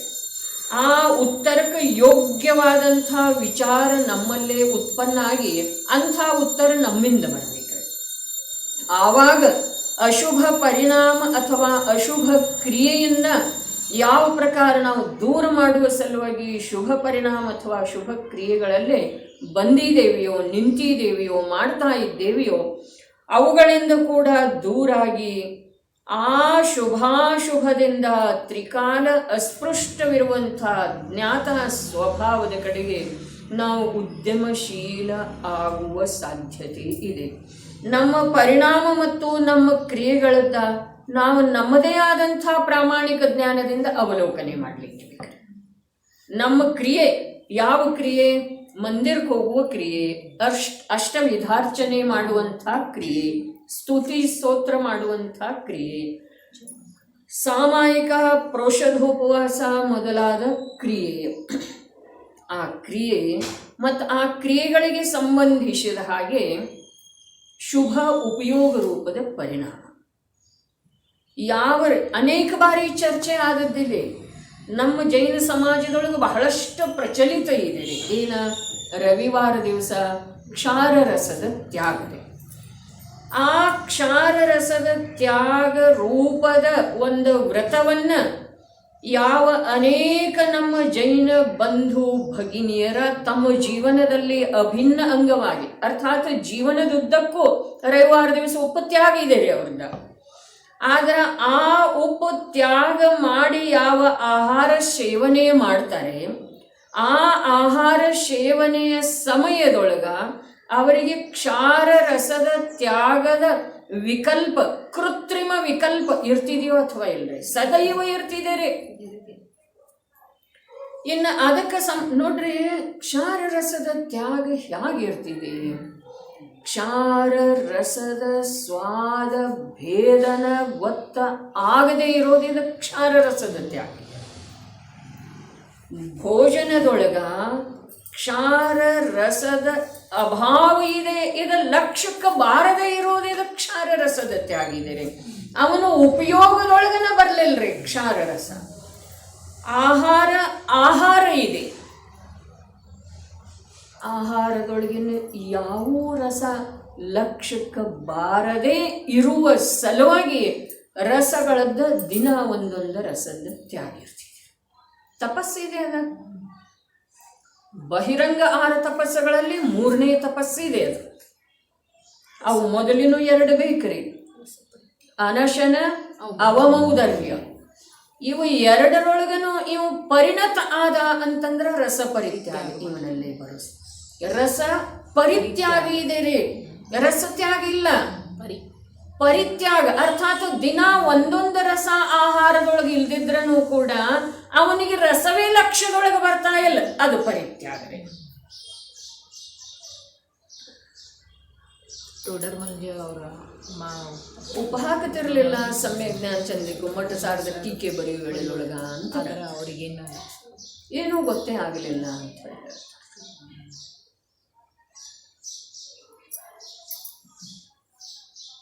ನಮ್ಮ ಬುದ್ಧಿಯೊಳಗೆ ಇಲ್ಲರಿ ಅನ್ನ ನೋಡ್ರಿ ಅನ್ನ, ನಮ್ಮ ಬುದ್ಧಿಯೊಳಗ ಯಾವ ದಿವಸ ಯಾವ ರಸದ ತ್ಯಾಗ ಇದೆಯಲ್ಲ ಆ ದಿವಸ ಆ ರಸವನ್ನು ಹೊರತುಪಡಿಸಿ ನಮ್ಮ ಬುದ್ಧಿಯೊಳಗೆ ಬೇರೆ ಏನು ಇರುವುದನ್ನ ಇಲ್ಲ ಅಂಥೇಳನ ಚಪಾತಿ ಚಲೋ ಹತ್ತಂಗಿಲ್ಲ ಅಂತ ರೊಟ್ಟಿ ಉಪ್ಪು ಹಾಕಲ್ದ ಮಾಡ್ರೆ ಚಲೋ ಹತ್ತಿತ್ತಂತ ಅದನ್ನ ಮಾಡ್ಕೊಂಡು ತಿನ್ನೋದಂತಿಲ್ಲ ಮತ್ತು. ಹಾಂ, ಅದಕ್ಕಿಂತ ಇಡೀ ಭೋಜನದೊಳಗಿನ ರಸ ಕಮ್ಮಿ ಆಗ್ತಾ ಆಗ್ತಾ ಆಗ್ತಾ ಹೋಯ್ತು ಅಂತಂದ್ರೆ ಇದೆಲ್ಲ ಉಪಕ್ರಮ ಮಾಡೋದು ಬೇಕ್ರಿ. ಇಡೀ ಭೋಜನದೊಳಗಿಂದನ ಭೋಜನದ ಕುರಿತಾಗಿ ರಸ ತ್ಯಾಗ ಆಗಬೇಕು. ರಸ ಅರ್ಥಾತ್ ರುಚಿ, ಅಭಿರುಚಿ. ನಿಜವಾಗಿ ಭೋಜನ ರಸನೇಂದ್ರಿಯದ ಸಲುವಾಗಿ ಇಲ್ಲನ ಶರೀರದ ಸಲುವಾಗಿ ಇದೆ. ಆಹಾರ ಯಾರಿಗೆ ಬೇಕಾಗಿದೆ? ರಸನೇಂದ್ರಿಯಕ್ಕೆ ಬೇಕಾಗಿದೆಯೋ ಅಥವಾ ಶರೀರಕ್ಕೆ ಬೇಕಾಗಿದೆ? ಹಾಗಾದ್ರೆ ರಸನೇಂದ್ರಿಯವನ್ನು ಜಯಿಸುವ ಸಲುವಾಗಿ, ರಸನೇಂದ್ರಿಯವನ್ನು ಅಲಕ್ಷ್ಯ ಮಾಡುವ ಸಲುವಾಗಿ ಈ ರಸ ಪರಿತ್ಯಾಗಗಳ ಅಭ್ಯಾಸ ಇರ್ತಿದೆ. ದಿನ ಒಂದು ರಸದ ತ್ಯಾಗ ನೋಡ್ರಿ. ಧರ್ಮ ಎಲ್ಲೋ ಇದೆ, ಧರ್ಮದ ವ್ಯವಹಾರ ಎಲ್ಲೋ ತಲೆ ಕೆಳಗಾಗಿ ನರ್ತನ ಮಾಡ್ತಾ ಇದೆ. ತಲೆ ಕೆಳಗೆ ಮಾಡಿ ಅದೆಷ್ಟು ಸುಂದರ ಅನಿಸ್ಬಹುದು ನರ್ತನ್ರಿ. ಯೋಗ್ಯ ಯೋಗ್ಯಗಳದ್ದು ವಿಚಾರನೇ ಇಲ್ಲ. ಅದರ ಸಲುವಾಗಿ ಅಪ್ಪಾಜಿ ಪ್ರವಚನದೊಳಗೆ ಒಂದು ಸಲ ಬಂದದ್ದಿತ್ತು, ಧರ್ಮ ನಮಗ ಮಾಡೋದಿದೆ ಅನ್ನೋ ಬರೀ ಕೇಳೋದಿದೆ. ಒಂದು ಪ್ರಶ್ನೆ, ಧರ್ಮ ಸುಖದ ಸಲುವಾಗಿದೆಯೋ ಅಥವಾ ಬರೀ ಕೇಳಿಬಿಡುವ ಸಲುವಾಗಿದೆ? ಇದು ಯಾವುದ್ರದ್ದು ವಿಚಾರ ಇಲ್ಲದನ್ನು ನಾವು ತತ್ವದ ಧರ್ಮದ ಅಭ್ಯಾಸ ಆಚರಣೆ ಮಾಡ್ತಾ ಇದ್ದೇವೆ. ಅದರಿಂದ ಉಪ್ಪನ್ನು ಹಾಕಿರಲಿಲ್ಲ. ಅದೇ ಆಯ್ತು ರೀ ಇವಾಗ ಚರ್ಚೆ. ಉದಾಹರಣೆ ಇದೆ. ಅರ್ಥಾತ್ ಅವರಿಗೆ ಕ್ಷಾರರಸ ಲಕ್ಷ್ಯದೊಳಗೆ ಬರ್ತಿರ್ಲಿಲ್ಲ, ಊಟದ ಕಡೆನ ಲಕ್ಷ್ಯ ಇರ್ಲಿಲ್ರಿ. ಊಟ ಮಾಡ್ತಿದ್ರೇನಿಲ್ರಿ, ಮಾಡತ್ತಿದ್ರಲ್ಲ. ಊಟ ಮಾಡುವ ಮಾತು ಬೇರೆ ಇದೆ, ಊಟದೊಳಗ ರಸಗಳ ಇವನಿಗೆ ರಸಗಳ ಕುರಿತು ಗೃದ್ಧತೆ ಅಥವಾ ಆಸಕ್ತಿ ಇರುವ ಮಾತು ಬೇರೆ. ಇನ್ನು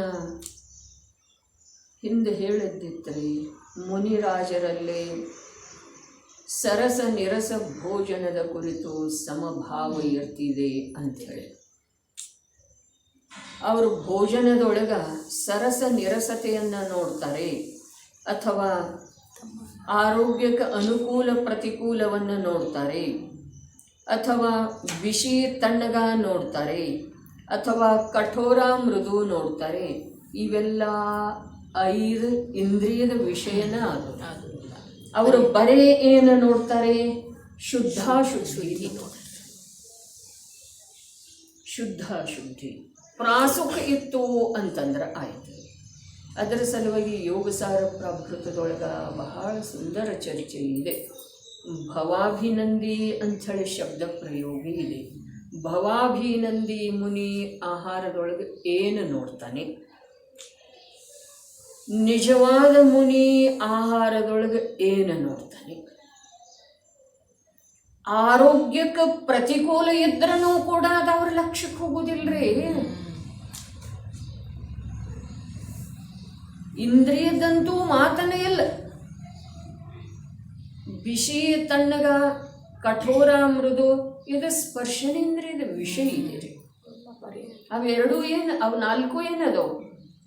ಉದ್ಗಲ ದ್ರವ್ಯದ ಸ್ಪರ್ಶ ಗುಣದ ಪರ್ಯಾಯದವ್ರೆ. ತಂಪ, ಬಿಸಿ, ಕಠೋರ, ಮೃದು ಅವೇನದವ್ರೆ? ಕಹಿ, ಹುಳಿ, ಅರ್ಥಾತ್ ಸ್ಪರ್ಶನೇಂದ್ರಿಯದ ವಿಷಯ. ಏನನ್ನು ಮುನಿರಾಜರ ಜೀವನವನ್ನು ಒಂದು ಅಂಶ ರೂಪದಿಂದ ಕೂಡ ಕೇಳುವ, ತಿಳಿದುಕೊಳ್ಳುವ ಮಹತ್ ಭಾಗ್ಯ ಇಂಥ ನಿಕೃಷ್ಟ ಕಾಲದೊಳಗೆ ನಮಗೆ ಲಭಿಸಿದೆಯಲ್ಲ. ಅದರ ಆಧಾರದಿಂದ ನಾವು ಆ ಮುನಿಯ ದಿವ್ಯ ಭವ್ಯ ಅಂತಃ ಪ್ರವೃತ್ತಿಯನ್ನು, ಆಂತರ್ಯದ ಪರಮ ಪವಿತ್ರತೆಯನ್ನು ತಿಳಿದುಕೊಳ್ಳುವ ಪ್ರಾಮಾಣಿಕ ಪುರುಷಾರ್ಥ ಮಾಡಿ ನಮ್ಮ ಅಂತರಂಗದೊಳಗ ಸ್ವಾಭಾವಿಕವಾದಂಥ ಬದಲಾವಣೆಯನ್ನು ತಂದುಕೊಳ್ಳುವುದು ಇದೆ. ತನ್ನಷ್ಟಕ್ಕೆ ತಾನೇ ಸ್ವಾಭಾವಿಕ ಬದಲಾವಣೆ ಆಗ್ತಿದೆ. ನಾ ಅದು ಬಿಟ್ಟಿದ್ದೇನೋ, ಇದು ಬಿಟ್ಟಿದ್ದೇನೋ, ಪ್ರಭು ಏನು ಬಿಡ್ತೀನಿ ನೀನು? ತ್ಯಾಗ ತ್ಯಾಗವೆಂದೆಲ್ಲ ಹೇಳುವರು, ತ್ಯಾಗವನಾರು ಅರಿಯಲಾರು. ರಾಗ ದ್ವೇಷಗಳ ತ್ಯಾಗವಿಲ್ಲದೆ ಎಲ್ಲಿದೆ ಸತ್ಯ ತ್ಯಾಗವಾದರೂ? ರಾಗದ್ವೇಷಗಳ ತ್ಯಾಗ ಮಾಡಲಿಲ್ಲ, ವಸ್ತುವಿನ ತ್ಯಾಗ ಮಾಡಿ. ಯಾವುದರ ತ್ಯಾಗ ಮಾಡ್ತೇವೆ? ವಸ್ತುವಿಂದು ಕೂಡ ಆ ವಸ್ತುವಿನ ಗ್ರಹಣ ಇನ್ನೊಬ್ಬರಿಗೆ ಮಾಡಿಸುವ, ಅರ್ಥಾತ್ ಮಾಡಿ ಹಾಕುವ ಯಾವ ರಸದ ನಮ್ಮದು ಯಾವ ದಿವಸ ತ್ಯಾಗ ಇದೆ. ನಾವು ಗೃಹಸ್ಥಾವಸ್ಥೆಯಲ್ಲಿ ಎಲ್ಲ ನಾಟಕ ಮಾಡ್ತಾ ಇದ್ದೇವ್ರಿ. ಬೇರೆ ಅಡಿಗೆ ನಮಗೆ ಮಾಡ್ಕೊಳ್ತೀವ್ರಿ. ಬೇರೆ ಯಾರು ಇರಲಿಲ್ಲ ಮತ್ತು ಮತ್ತೊಂದು 2, 3, 4 ಜನ ತಿನ್ನೋರು ಇದ್ರು ಅಂತಂದ್ರೆ ಅವರಿಗೆ ನಮ್ದು ಯಾವುದು ತ್ಯಾಗಿದೆ ಅದನ್ನು ಬೇಯಿಸಿ ಹಾಕ್ತೇವೆ ಅಥವಾ ಇಲ್ರಿ? ಅಭಕ್ಷ್ಯದ ಮಾತು ಹೇಳ್ತಾ ಇಲ್ಲ, ಬರೀ ಕ್ಷಾರ ರಸದ ಮಾತು ಹೇಳ್ತಾ ಇಲ್ಲ. ಧರ್ಮದ ಸೂಕ್ಷ್ಮ ನಮಗೆ ಉಪ್ಪಿಲ್ಲದ ಅವರಿಗೆಲ್ಲ ಹಾಕಿ. ಇದು ಏನಿದೆ ರೀ? ಧರ್ಮ ಇದೆಯೋ ಅಥವಾ ಧರ್ಮದ बुद्धिपूर्वक विराधने सुधत आहे. शब्द कठोर आहे, सत्य तर केव्हाही कठोरच असणार.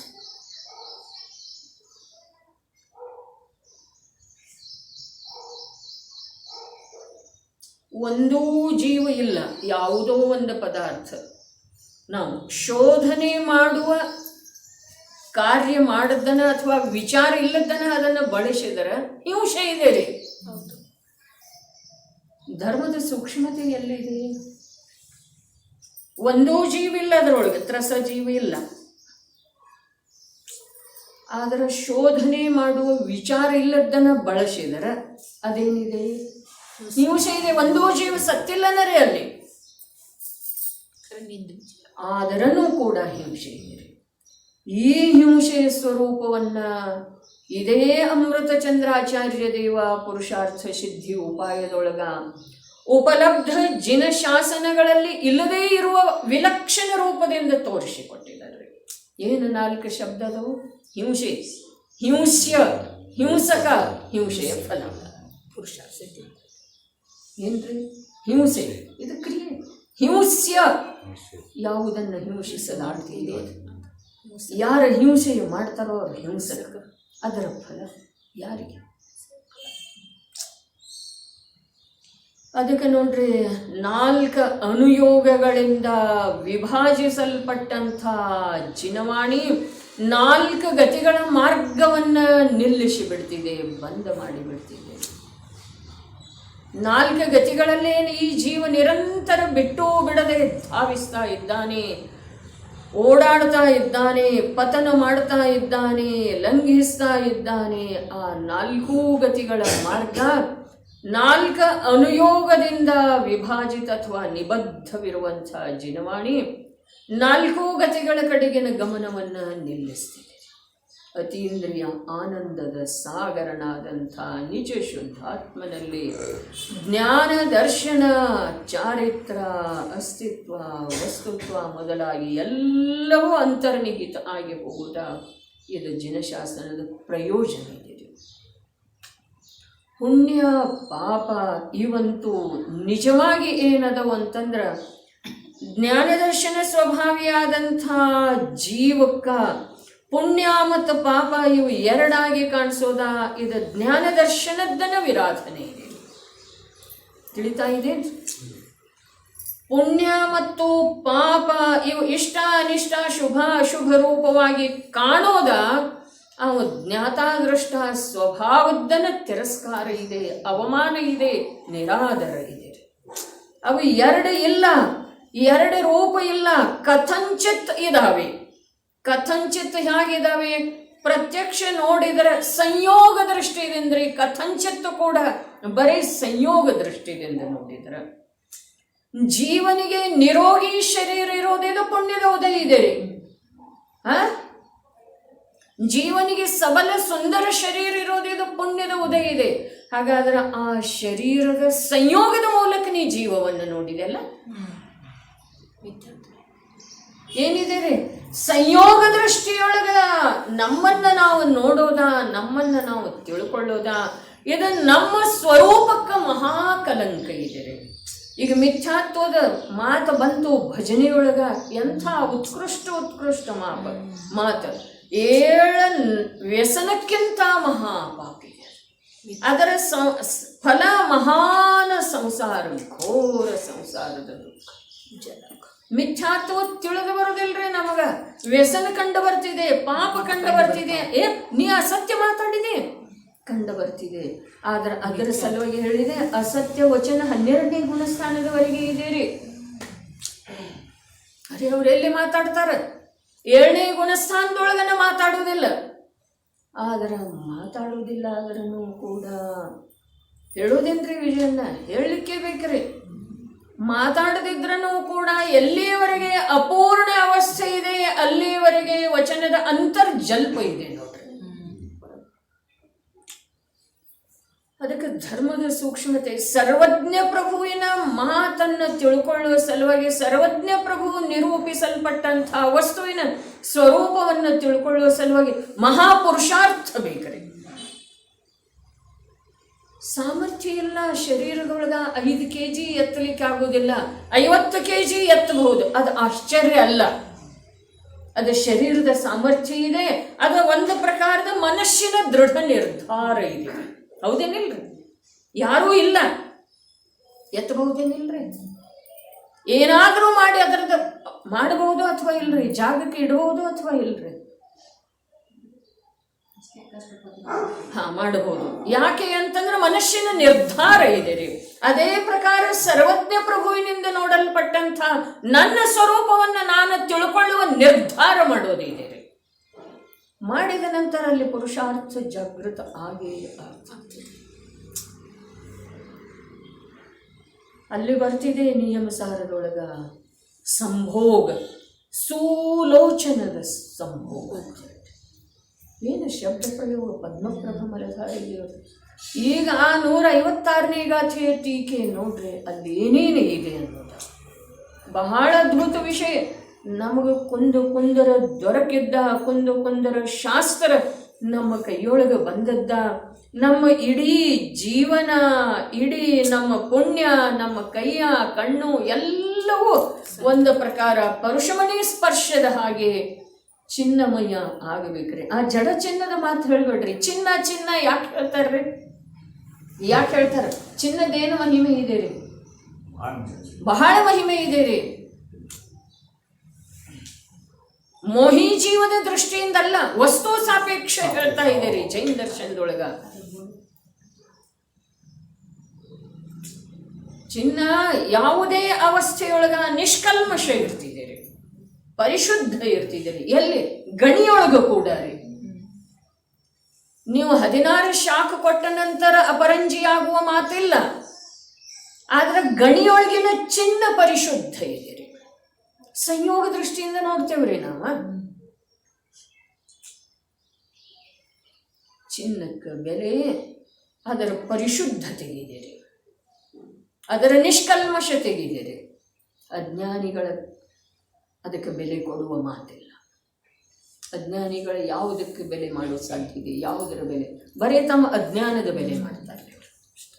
ಅರ್ಥಾತ್ ಯಾವುದರ ಬೆಲೆ ಮಾಡ್ತಾರೋ ಅದೆಲ್ಲವೂ ಅಜ್ಞಾನದ ದರ್ಶಕಿದೆ, ಅಜ್ಞಾನದ ದ್ಯೋತಕಿದೆ. ಲೋಕದೊಳಗೆ ಚಿನ್ನ ಯಾಕೆ ಹೇಳ್ರು? ಅದು ಯಾವ ಪ್ರಕಾರ ಪರಿಶುದ್ಧ, ಯಾವ ಪ್ರಕಾರ ಗಣಿಯೊಳಗಿರುವಂಥ ಚಿನ್ನದ ಅದಿರಂಥೇಳಿ ನಾವೇನು ಹೇಳ್ತೀವಿ, ಅದು ಕೂಡ ಅಲ್ಲಿರುವಂತಹ ಚಿನ್ನದ ಪರಮಾಣುಗಳು ಯಾವ ಪ್ರಕಾರ ಶುದ್ಧ ಇದಾವೆಯೋ ಅದುವೇ ನಿಯಮಸಾರದ ವಿಷಯ ಇದೆ. ಜಾರಸಿಯ ಸಿದ್ಧಪ್ಪ ತಾರಸಿಯ ಭವವಲ್ಲಿಯ ಜೀವ ಅಂತ ಎಷ್ಟು ದೃಷ್ಟಾಂತ ಬರ್ತವ್ರಿ. ಅವು ಕೆಲವು ಮಟ್ಟಿಗೆ ದೃಷ್ಟಾಂತ ಯೋಗಿದ್ರು ಚಿನ್ನ ಏನೈತಿಲ್ಲ ಇದು ಪೂರ್ತಿ ತಳ ಹಿಡಿದು ಎಲ್ಲ ದೃಷ್ಟಾಂತ. ಹೌದ್ರಿ, ಹೌದು. ನೋಡ್ರಿ, ಈಗ ಚಿನ್ನದ ದೃಷ್ಟಾಂತ ಯಾವ್ಯಾವ ರೂಪದಿಂದ ಕೊಡ್ತಾರೆ. ಈಗ ದ್ರವ್ಯ ಪರ್ಯಾಯ ಹೇಳುವಳದೊಳಗೆ ಚಿನ್ನ ಮತ್ತು ಚಿನ್ನದ ಒಡವೆ ಹೇಳಿದಾರ್ರಿ. ಆ ಒಡವೆ ಅದೇನು ಡಿಸೈನ್ ಇದೆ ಅದಕ್ಕೆ ಎಷ್ಟು ಬೆಲೆ ಇದೆ ರೀ? ಎಷ್ಟಿದೆ ಹೇಳ್ರಿ? ಆ ಬಳೆ ಅಥವಾ ಏನು ಒಂದು ಚಿನ್ನದ ಸರ ಇದೆ, ಅದರದ್ದೇನು ಡಿಸೈನ್ ಇದೆಯಲ್ಲ, ಆ ಡಿಸೈನಕ್ಕೆ ನಾವು ಬೇಕಾದಷ್ಟು ಕೊಡ್ತೇವ್ರಿ. ಅದು ಅಜ್ಞಾನ ಇದೆ ರೀ. ನಂತರ ಅದನ್ನು ಮಾರ್ಲಿಕ್ಕೆ ಹೋದ್ರ ಅದರ ಬೆಲೆ ಎಷ್ಟಿದೆ ಹೇಳ್ರಿ? ಮಜೂರಿ ಎಷ್ಟಿದೆ ಬೆಲೆ? ಇಲ್ಲ, ಒಂದು ಅಂಶ ಕೂಡ ಅದರ ಬೆಲೆ ಇಲ್ರಿ. ಅದೇ ಪ್ರಕಾರ ಪುಣ್ಯ ಪಾಪದ ಕಾರಣದಿಂದ ಆಗುವಂಥ ಈ ಆಕಾರ ವಿಶೇಷ ಇದೆಯಲ್ಲ, ಇದಕ್ಕೇನು ಬೆಲೆ ಇದೆ ರೀ? ನಾವು ಬೆಲೆ ಎಲ್ಲಿ ಮಾಡ್ತಾ ಇದ್ದೇವೆ? ಅಲ್ಲೇ ಬರೀ ಆಕಾರ ಅಷ್ಟೇ ಅಲ್ಲ, ವಚನ ವಿಚಾರ ಇವು ಕೂಡ ಬರೀ ಅವು ಪರ್ಯಾಯ ಅದಾವೆ. ಶುದ್ಧ ಜೀವದೊಳಗ ಅವು ಯಾವುವೂ ಇಲ್ಲ. ಪುಣ್ಯ ಪಾಪದ ನಿಜವಾಗಿ ಆ ಶಬ್ದದೊಳಗೆ ಪುಣ್ಯ ಮತ್ತು ಪಾಪ ಇವು ಎರಡು ಶಬ್ದದೊಳಗ ಅದರದ ಆ ಪುಣ್ಯದ ವಿಷಯದ ವಿಸ್ತಾರ, ಪುಣ್ಯಮಯ ಪರಿಣಾಮ ಅಥವಾ ಫಲ, ಒಟ್ಟಿನಲ್ಲಿ ಆ ಪುಣ್ಯ ಶಬ್ದದೊಳಗ ಯಾವ್ಯಾವ ರೂಪದ ವಿಸ್ತಾರ ಇದೆಯೋ ಅದು ಎಲ್ಲದರದು ಅವಲೋಕನೆ ಮಾಡಿ, ನಮ್ಮ ಬುದ್ಧಿಗೆ ಎಷ್ಟು ತಿಳಿತಿದೆಯೋ ಅಷ್ಟು ಅವಲೋಕನೆ ಮಾಡಿ ನೋಡಿದರೆ ನಮಗೆ ತಿಳಿದು ಬರ್ತಿದೆ ಅದೆಲ್ಲವೂ ನಿರರ್ಥಕಿದೆ, ಮಾಯಾಜಾಲಿದೆ ಅನ್ನೋದು. ಎಲ್ಲವೂ ನಿರರ್ಥಕ. ಚಕ್ರವರ್ತಿ ಹೋದರೆ ಇಂದ್ರನ ಆಯುಷ್ಯ 2 ಸಾಗರ ಮುಗಿತಿದೇನಿಲ್ಲ. ಅಸಂಖ್ಯ ತೀರ್ಥಂಕರರ ಪಂಚ ಕಲ್ಯಾಣಿಕಗಳನ್ನು ಮಾಡ್ತಾನ್ರಿ. ಅಲ್ಲಿಂದ ಚ್ಯುತ ಆಗ್ತಾನೋ ಅಥವಾ ಇಲ್ರಿ? ಚಕ್ರವರ್ತಿಯ ಆಯುಷ್ಯ ಅವಸರ್ಪಿಣಿ ಕಾಲದೊಳಗೆ ಮೊದಲನೇ ಚಕ್ರವರ್ತಿಯ ಆಯುಷ್ಯ 84 ಲಕ್ಷ ಪೂರ್ವ ಮುಗಿತೇನಿಲ್ರಿ? ಏನಿದ್ದಾನ್ರಿ? ನೋಡ್ರಿ, ಒಂದೊಂದೇ ಸಮಯ, ಈ ಸಮಯದ ಮಹಿಮಾ ಎಷ್ಟಿದೆ ರೀ. ಒಂದೊಂದು ಸಮಯ ಯಾವ ವಸ್ತುವಿನ ಕಡೆಗೇನೂ ನೋಡಲಿಲ್ಲ. ಆ ಕಾಲದ್ರವ್ಯ ಒಂದೊಂದು ಸಮಯ ರೂಪದಿಂದ ಪರಿಣಮನ ಮಾಡ್ತಾ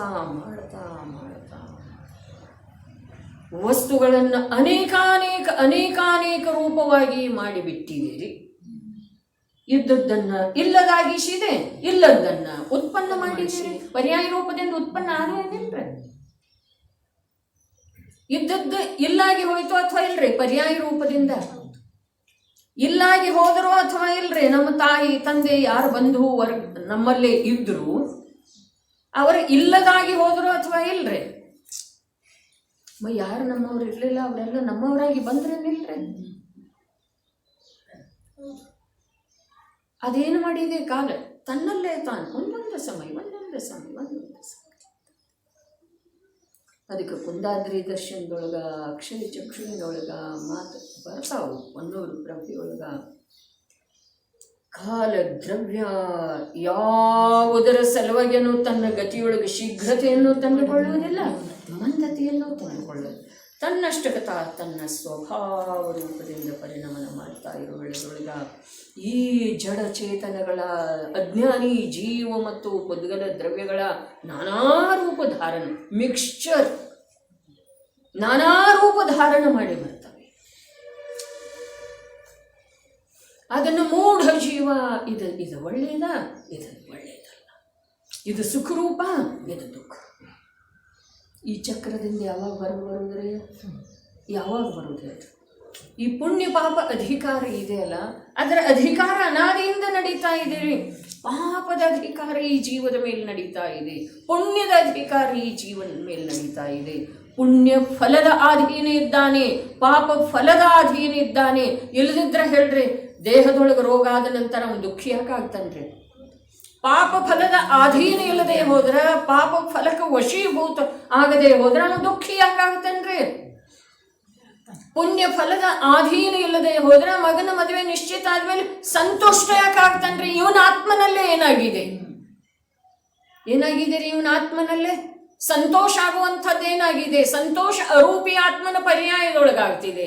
ಅಲ್ಲಿ ಅವನೋ ಜೀವರೇ, ಅವ ಶತ್ರು ಜೀವರೇ. ಕೆಡಕ ಅನ್ನಿಸ್ತಿದೆ. ಇನ್ನೊಂದು 20 ವರ್ಷ ಕಳೀತು ಅಂತಂದ್ರೆ ಸತ್ಯ ಅನ್ನಿಸ್ತಿದೆ ಮರಿ ನಿಂಗೆ. ಶತ್ರು ಅನ್ನೋದು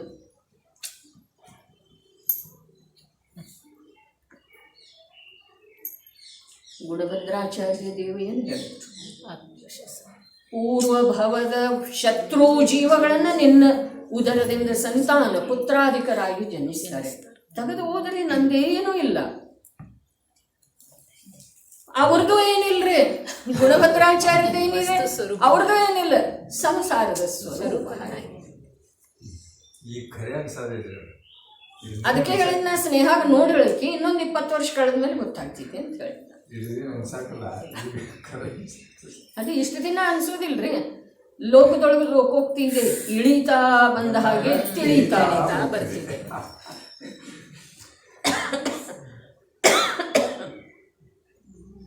ಸಾಮರ್ಥ್ಯ ಎಲ್ಲ ಹೋಗಿರ್ತಿದೆ ಬರಿತಾ, ಓಡಾಡಿ ಓಡಾಡಿ ಓಡಾಡಿ ಓಡಾಡಿ ಅಲ್ಕ ತಾಯಿ ಏನ ಕಾಲು ನೆಲದ ಮೇಲೆ ನಿಲ್ಲುವುದಿಲ್ಲ, ನಾ ಅಪರಾಧ ಅನ್ನೋದಿಲ್ಲ. ಪ್ರತಿಯೊಂದು ಜೀವದ ಸ್ವರೂಪ ಹಾಗೆ ನನಗೀಗ ತಿಳಿತಾ ಇದೆ, ನಿಮ್ಗೆ ಇನ್ನೊಂದು 20 ವರ್ಷ ಹೋದ್ಮೇಲೆ ತಿಳಿದಿದೆ.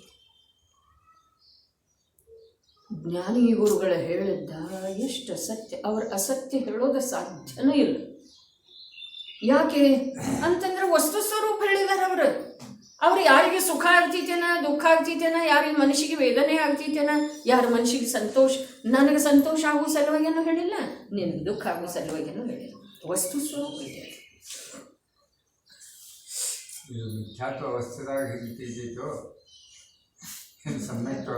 ಎಲ್ಲಿ ತನಕ ಅಜ್ಞಾನ ಇದೆ ಅಲ್ಲಿ ತನಕ ಹಾಗೇ ತಿಳಿ ನೋಡ್ರಿ. ಇನ್ನು 20 ವರ್ಷಲೇ ತಿಳಿತೈತೆ ಅಂತ ಹೇಳಿದ್ನಲ್ಲ, ಆವಾಗ ತಿಳಿದ ನಂತರ ಅದರಿಂದ ನಿವೃತ್ತ ಆಗ್ತಿರೋ ಅಥವಾ ಇನ್ನಷ್ಟು ದುಃಖಿ ಆಗ್ತಿರೋ? ಇನ್ನಷ್ಟು ದುಃಖಿ ಆಗವ್ರಿಗೆ ಆಗುದಿಲ್ರಿ. ಬಹಳ ಸುಂದರ ರೀ. ಜೈ ಬೋಲಿ ಜನವಾಣಿ ಮಾತಾ. ಈ ಸಮಯಕ್ಕರೆ ನಮ್ಮ ಅಂತರಂಗದೊಳಗೆ ಜಿನವಾಣಿಗೆ ಜಯ ಆಯ್ತಾರೆ. ಹೌದು. ಹೌದೇನೆ? ಆ ಪ್ರಕಾರದ ಭಾವ ಬಂತಂದ ಮೇಲೆ ವಸ್ತು ಸ್ವರೂಪವನ್ನ ಇಂದು ತಿಳಿರಿ, ನಾಳೆ ತಿಳಿರಿ, ವರ್ಷ ಕಳೆದ ನಂತರ ತಿಳಿರಿ, 100 ಭವ 1000 ಭವ ಅನಂತ ಭವ ಕಳೆದ ನಂತರ ತಿಳಿರಿ. ಆದರೆ ವಸ್ತು ಸ್ವರೂಪವನ್ನು ತಿಳಿಯದ ವಿನಃ ಆಂತರಿಕ ಶಾಂತಿ, ತೃಪ್ತಿ, ಸಮಾಧಾನ, ಸುಖ ಲಭಿಸೋದು ಸಾಧ್ಯ ಇಲ್ಲ. ಭ್ರಾಂತಿಯಿಂದ ತಿಳಿದದ್ದ ಭ್ರಾಂತಿಯ ಮೂಲಕನ ಬಿಟ್ಟು ಹೋಗ್ಲಿಕ್ಕೆ ಬೇಕ್ರಿ. ಎಲ್ಲಿಯವರೆಗೆ ಭ್ರಾಂತಿ ಇದೆ ಅಲ್ಲಿಯವರೆಗೆ ಅದು ಹಾಗೇ ಇರುತ್ತೆ. ಹಾಗೆ ಅವ್ರ ಮಗ ನೋಡು ಅಂತ ಹೇಳಿ, ನಮ್ಮ ಮಗ ಯಾವಾಗ ನಮಗೆ ವಿರೋಧವಾಗಿ ಕಂಡು ಬರ್ತಾನಲ್ಲ ಅವಾಗ ಇನ್ನೊಬ್ಬರ ಮಕ್ಕಳದ್ದು ನೋಡ್ತೇವ್ರಿ. ಅದೇನಿದೆ ರೀ, ನಮ್ಮ ಜ್ಞಾನ ನೋಡೋದಿಲ್ರಿ. ಆಗ ಕೂಡ ನಾವು ಅವ್ರ ಮಗ ಎಷ್ಟು ಅಜ್ಞಾಧಾರಿ ಅದು. ಜೀವಕ್ಕ ಸಂಯೋಗ ರೂಪದ ಅವಸ್ಥೆನೇ ಯಾವಾಗಲೂ ರುಚಿಸ್ತಿದೆ, ಸಂಯೋಗ ರೂಪದ ಅವಸ್ಥೆನೇ ಯಾವಾಗಲೂ ಕೆಡಕನ್ನಿಸ್ತಿದೆ. ಆದರೆ ಸಂಯೋಗವನ್ನು ನಂಬುತ್ತಾ ಇರುವಂಥ ತನ್ನ ಜ್ಞಾನ ಲಕ್ಷ್ಯಕ್ಕೆ ಬರುವುದಿಲ್ಲ. ಸಂಯೋಗವನ್ನು ನೋಡಿ ಮೋಸ ಹೋಗ್ತಾ ಇದ್ದೇನೆ ಅನ್ನೋ ಭ್ರಾಂತಿ ಈ ಜೀವಕ್ಕೆ. ಹೀಗಾಗಿ ಶಾಸ್ತ್ರದೊಳಗೆ ನಿನ್ನೆ ಹೇಳಿದ್ದಲ್ಲ, ಏನು ಹೇಳಿರ್ರಿ ಅಪ್ಪಾಜಿ, ಸಿದ್ಧರ ಪೂಜೆ ಮಾಡೋದ ಆದರದಿಂದ ಮತ್ತು ಅವರನ್ನು ಅವರ ಸ್ಥಾನಕ್ಕೆ ಕಳಿಸ್ಕೊಡೋದ ನಾವೆಲ್ಲದೂ ಅಲ್ಲೇ ಸಂಸಾರದೊಳಗೆ.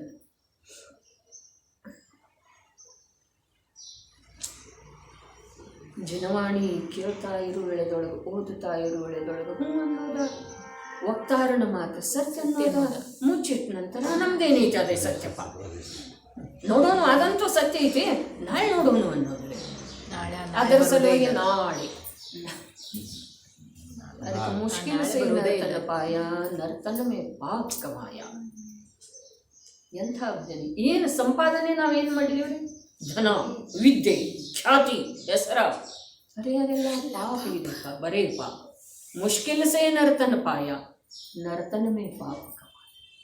ನನಗೆ ಈ ಮನುಷ್ಯ ಭವ ಎಷ್ಟು ಕಠಿಣತೆಯಿಂದ ಪ್ರಾಪ್ತ ಆಗಿದೆ ಅನ್ನೋದು ಒಂದು ಸಲ ಹೌದು ಅನಿಸೋವರೆಗೆ ವಿಚಾರ ಮಾಡ್ರಿ. ನಿಜವಾಗಿ ಕಠಿಣ ಇದೆಪ್ಪ ಅಂಥೇಳಿ ಒಳಗಿಂದ ಉದ್ಗಾರ ಬರಬೇಕು. ಇವು ಹುಳು, ಇರುವೆ, ಕ್ರಿಮಿ, ಕಾಣದೇ ಇರುವಂಥ ಸಮೂರ್ಛನ, ಅವುಗಳ ದುಃಖ ಎಂಥದ್ದ, ಅವುಗಳಲ್ಲಿ ಕಳೆದ ಕಾಲ ಎಂಥದ್ದ. ಆಯು ಪೂರ್ಣ ಆಗ್ತಿದೆ, ಮರಣ ಆಗ್ತಿದೆ, ಆದರೆ ಮತ್ತದೇ ದೇಹದೊಳಗೆ, ಅದೇ ದೇಹದ ನಿಗೋದೇನಿದೆ ರೀ. ಒಂದು ಶ್ವಾಸದೊಳಗೆ 18 ಬಾರಿ ಜನ್ಮ ಮರಣ. ಶಬ್ದ ಕೇಳಿದೆವು, ಶಬ್ದ ನಾಲಿಗೆ ಮೇಲೆ ಬಂದು ಬಿಡ್ತಿದ್ದೀರಿ, ಆದ್ರೆ ಆ ಶಬ್ದದ ಒಂದು ಅಂಶ ಕೂಡ ಭಾವಭಾಸನ ಆಗುವುದಿಲ್ಲ. 18 ಬಾರಿ ಜನ್ಮ ಮರಣ ಸಾಮಾನ್ಯ ಇದೆ ರೀ. ಒಂದು ಮರಣ ತಪ್ಪಿಸೋ ಸಲುವಾಗಿ ಎಷ್ಟು ವಿಶ್ವ ಪ್ರಯತ್ನ ಮಾಡ್ತಾ ಇದ್ದೇವ್ರಿ. ಅಲ್ಲಿ ಹೋಗಿ, ಇಲ್ಲಿ ಹೋಗಿ, ಆ ಡಾಕ್ಟರ್ ಹತ್ತಲೆ ಅಪಾಯಿಂಟ್ಮೆಂಟ್ ತಗೋ, ಇಲ್ಲಿ ವ್ಯಾಕ್ಸಿನ್ ಹಾಕೋ, ಇಲ್ಲಿ ಅದು ಮಾಡಿ, ಇದು ಮಾಡಿ. ಈ ಒಂದು ಮರಣ ತಪ್ಪಿಸುವ ಸಲುವಾಗಿ ನಿಜವಾಗಿ ಒಂದು ಮರಣದ್ದೇ ಭಯ ಇದೆ ರೀ. ಇಲ್ಲಿ ರೋಗಕ್ಕೆ ಯಾಕೆ ಭಯ ಪಡ್ತಾನಂದ್ರೆ ಆ ರೋಗದಿಂದ ಸತ್ವರ್ನಂದ್ರೆ ಇದು ಭಯ ಇದೆ ರೀ. ರೋಗಕ್ಕೆ ಭಯ ಪಡುವುದರ ಹಿಂದೆ ಒಂದೇ ಒಂದು ಮೂಲ ಉದ್ದೇಶ ಇದೆ, ಮರಣದ ಭಯ. ಬಿಡಂಗಿಲ್ಲ. ಆದ್ರ ಆ ಮರಣ ಅನಂತ ಸರ್ವಜ್ಞ ಪ್ರಭು ರೀ, ಒಬ್ಬರಿಬ್ಬರಲ್ಲ, ಅನಂತ ಅನಂತ ಮರಿ. ಸಿದ್ಧಾಲಯಗಳು ಓಂ ಹ್ರೀಂ ಶ್ರೀ ಅನಂತಾನಂತ ಸಿದ್ಧ ಪರಮೇಶ್ವರಿಭ್ಯೋ ನಮಃ ಅಂದೆವು.